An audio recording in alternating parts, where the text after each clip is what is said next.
ମୁଁ ତ ଧନ୍ୟବାଦ ଦେବାକୁ ଆସିଥିଲି ପାଇଲଟ ନବୀନ ବାବୁଙ୍କୁ ନବୀନ ଏବଂ ନବୀନ କାଡ଼ାଙ୍ଗ ଏବଂ ଆମର ତରୁଣ ଶ୍ରୀବାସ୍ତବ ଦୁଇ ଜଣଙ୍କୁ ଦେଖିଲି ଯେଉଁଭଳି ଭାବେ ନବୀନର ନବୀନ ବାବୁ ନାକ ଟିକେ ମାଡ଼ ହେବା ଏବଂ ସେ ପୁରା ଆଶ୍ୱସ୍ତି ଇଏ କରନ୍ତି ଯେ ଏବଂ ବଞ୍ଚେଇ ପାରିଲେ ଜୀବନ ବଞ୍ଚେଇ ପାରିଲେ ଏତେ ବଡ଼ ସାହସୀ ପଦକ୍ଷେପ ନେଇପାରିଲେ ଅନ୍ୟ ଜୀବନ ପାଇଁ ନିଜକୁ ସମର୍ପଣ କରିପାରିଲେ ସେଇଥିପାଇଁ ସେ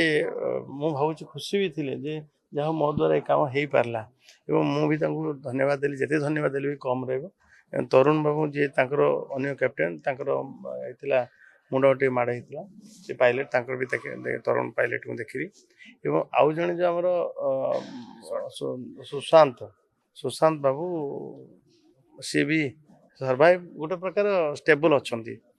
ତାଙ୍କର ମଧ୍ୟ ଅପରେସନ୍ ସରିଛି ଷ୍ଟେବଲ୍ ଅଛନ୍ତି ଏବଂ ତାଙ୍କର ଭଉଣୀ ସମସ୍ତେ ଅନିତା ମଧ୍ୟ ଠିକ୍ ଅଛନ୍ତି ମୁଁ ସମସ୍ତଙ୍କୁ ଦେଖିଲି ଆଉ ମୋତେ ଏଥିପାଇଁ ଭଗବାନ ଉପରେ ଯେତେ ଯେ ଭଗବାନ ଏତେ ଆଶୀର୍ବାଦ କଲେ ଏତେ ବଡ଼ ଦୁର୍ଘଟଣା ଘଟିଲା ଆମେ ସମସ୍ତେ ସୁରକ୍ଷିତ ଅଛୁ ଆଗାମୀ କେବେ ନା କେବେ ଗୋଟେ ସୁଯୋଗ ମୁଁ ଖୋଜୁଛି ସେମାନଙ୍କୁ ଗୋଟେ ମଞ୍ଚରେ ସମ୍ମାନିତ କରିବା ସମସ୍ତଙ୍କ ଆଖି ଆଗରେ ସମସ୍ତ ଆଗରେ ତାଙ୍କୁ ପରିଚୟ କରିବା ଏମାନେ ସେ ବ୍ୟକ୍ତି ଯେଉଁମାନେ କି ଘଟଣାସ୍ଥଳରେ ପହଞ୍ଚି ସମସ୍ତଙ୍କୁ ଉଦ୍ଧାର କରିପାରିଲେ ସେ ଏଇଟା ନିହାତି ଆବଶ୍ୟକ ଅଛି ଅନ୍ୟ ପାଇଁ ପ୍ରେରଣା ହେବ ଏବଂ ନବୀନ ଆଉ ତରୁଣ ଏଭଳିଆ ପାଇଲଟ ମାନଙ୍କର ମଧ୍ୟ ସମ୍ମାନତା ଆବଶ୍ୟକ ଅଛି ଯେଉଁଭଳି ଭାବେ ଏଇଠି ଡକ୍ଟର ବଂଶଲ ଯେଉଁଭଳି ଭାବେ ସେବାରେ ଲାଗିଛନ୍ତି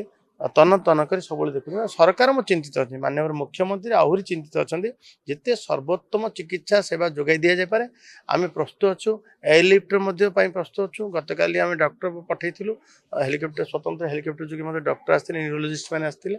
ଏବଂ କିଛି କୌଣସି ପ୍ରକାର ଅସୁବିଧା ହେବ ନାହିଁ ସରକାର ପୁରା ସତତ ପ୍ରଯତ୍ନ ଅଛନ୍ତି।